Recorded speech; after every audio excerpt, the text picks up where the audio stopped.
This is the M2 Max MacBook Pro. Let's talk about it. So this week, Apple updated the 14-inch and 16-inch MacBook Pros with a press release and an 18-minute YouTube video that featured a bunch of creators at the beginning, which was cool, and then basically a whole pre-recorded event that kind of looked like it was cut out of another event. So the first Apple Silicon MacBook Pros, when they came out in October 2021, honestly some of the most unanimously well-liked computers I have ever seen. They added back the ports, they got rid of the touch bar, they brought back MagSafe, they bumped up to an excellent high refresh rate mini LED display, and the performance is incredible, like across the board. I don't think I've met a single person who got one and was like, oh, nah, I made a mistake with this one. So when you see a new one a year and a half later, there isn't really a ton that we're expecting to change, because the big leap was from the Intel MacBook Pros to the Apple Silicon ones. Now we're back to more incremental improvements. So as you can imagine, yay, completely identical on the outside, same sizes, same colors. The only way I can differentiate this new one from my old 16-inch M1 Max is the icon skin I've had on the back. So the bulk of what's new is coming from the new chip inside, M2 Pro and M2 Max. They are essentially the same price tiers and configurations across the board as before, but Apple is quoting now 20% more CPU performance and 30% better GPU performance. M2 Max has the 38-core GPU and the new maximum of 96 gigs of shared memory. So under the hood, it's built on a new second-gen 5nm process. And they've added some cores, 2 more high-efficiency CPU cores and 3 more GPU cores on the Pro, so a 19-core GPU on the M2 Pro, and a 38-core GPU on the M2 Max.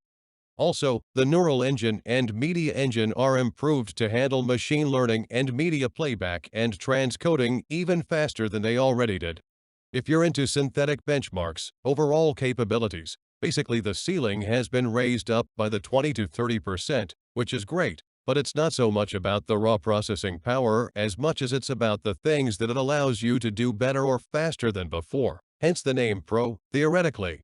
So like I noticed this in things where I have parts of my workflow that work just right with it. I recorded with ScreenFlow and it did a full resolution screen recording, and then exported that and used it and brought into Final Cut Pro. The exporting of that screen recording into ProRes 422 was dramatically improved. Clearly the outgoing machines weren't lacking, but they've taken basically everything that was good about the old ones and improved it, just bumped it up a little bit, which is sweet. For everyday daily non-demanding tasks, as you can probably imagine, these are still great. Totally great. The excellent mini LED display that has a questionable amount of light bleed but still looks pretty great most of the time. Now this is a slight difference since these laptops are really only silver or slightly darker silver. But there you go, it's darker now with a space gray one. It matches, color matching all the way up until the white plastic USB-C nub on the other end.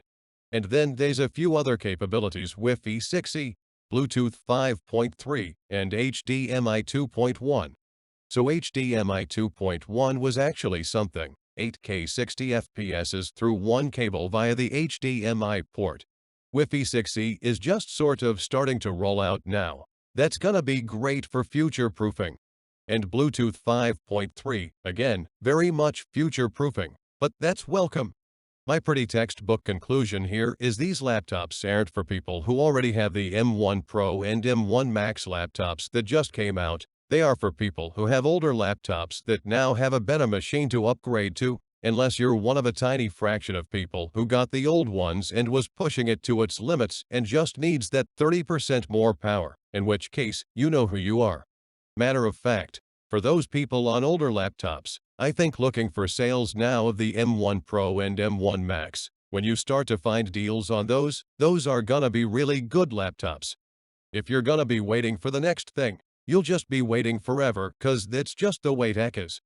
These are great machines. They're more than most people need, and if you can get your hands on the M1S, those are gonna be really good for most people too.